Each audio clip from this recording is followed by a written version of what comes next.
Congratulations on the album, Tom. I was reading, you have, what is that you're brushing off here? I don't know, I ran into a Christmas tree in the hall. They're everywhere this time of year, aren't they? Room. Yeah. Anyway, I was going to say congratulations on the album. It's getting terrific reviews, isn't it? Yeah, some people are recognizing it, and it's really kind of an odyssey journey. The songs interrelate. There's 15 of them. I think you get more for your entertainment dollar. Well, that's good. If you play some of the songs backwards, it says dirty things. Oh, that's great. So you really are, for the price of one album, getting all kinds of entertainment there. Yeah, I'm looking for some new consumers and attempting to cook my dinner on your stove, possibly. Well, sure, well, that's what our stove is here for, Tom. Speaking of stoves, are you still living in the motel on Santa Monica Boulevard in California?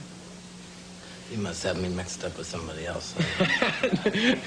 Didn't you spend some time there at the Tropicana? I did spend some time at well, I don't know, motel. I'd call it a palatial estate. Right on Santa Monica Boulevard there, on the other side of La Cienega. This is where Duke's Coffee Shop is? Yeah, that's right beneath the hotel. You had your piano in the kitchen. You've been reading my mail. Yeah. But you're not there anymore, huh? No, no longer. Travel has become an important part of my life. Yeah. You lived in a house trailer for a while? Just for a brief period. Now, what was that like as an experience for a man of the world like yourself? It's close, but you can always pick up and move the next day. Yeah, that's true. You also, for a while, years ago, lived in a car? Well, not for an extended period of time, but you know how those accommodations can be. Yeah. What kind of car was it? It was a 62 wagon, black interior. Yeah. Did you do much entertaining in those days? You mean nightclubs, that type of thing? No, I mean friends drop over, you know? No. I know where you're trying to take this. No, I just think it's interesting, but also, and correct me if this is not the truth, you were born in a piece of modern transportation, weren't you? According to my Uncle Robert, yeah. But I don't know. People say a lot of things. But was it a cab you were supposedly born in? It was a red and white. The, meter running. Where the meter was running. And where was this? In Indiana. No, really? Yeah. What part of Indiana? It's a place called Valparaiso. Oh, sure, I know where that is. Yeah. No, I do. I'm from Indiana myself, so I know that. Well, and then I spent a lot of time in California, North Dakota, Minnesota, Florida, Guam.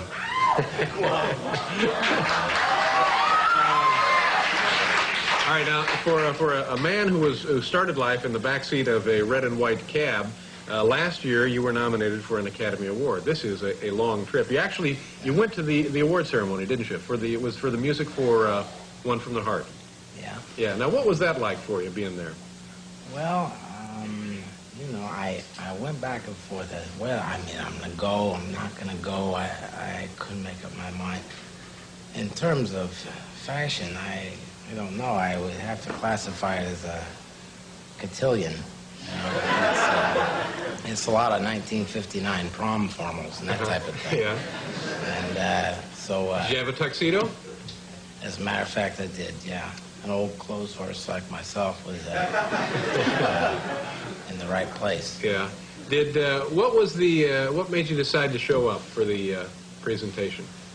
Well, you really are nominated by people who are in your field, and a lot of composers and songwriters and musicians recognize the score from the Coppola film. Yeah. And so it really is flattering. Yeah, but there was a time when people would think, well, it's not really chic or hip. You're nominated, sure, but I'll be busy that night.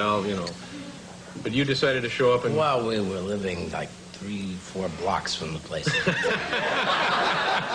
So I just drop in. What the heck? Really, it was very simple. Now, you mentioned earlier, Tom, about the concept of the album, Swordfishtrombones. Go into that a little bit. This is a combination of sounds you just hear around you all the time that music ought to be more what you're accustomed to hearing on the streets and in your house and so on and so forth.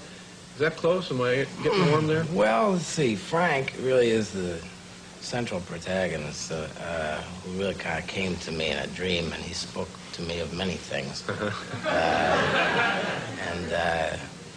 So it's really, I was trying to find musical instruments that were more nightmarish or dream-like. There's some unusual things on here as far as instruments go, aren't they?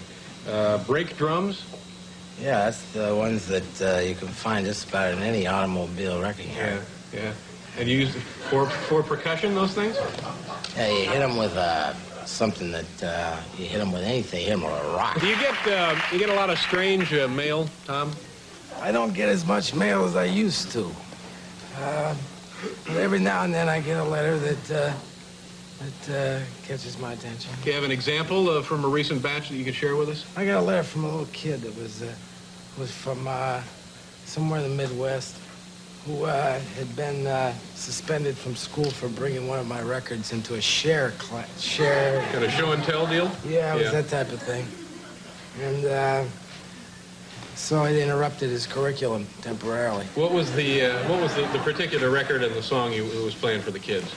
I think it was something, some reference to underwear in the song. And so the teacher thought it was inappropriate. He's 7 years old, so I wrote a letter and did what I could. Just tried to get him off the hook. A lot of these things are out of my hands. Yeah, that's true, but it's nice that you made the effort. I mean, without that, he might have gone on to a life of crime. Someone's got to stand You never up know. for him. Sure.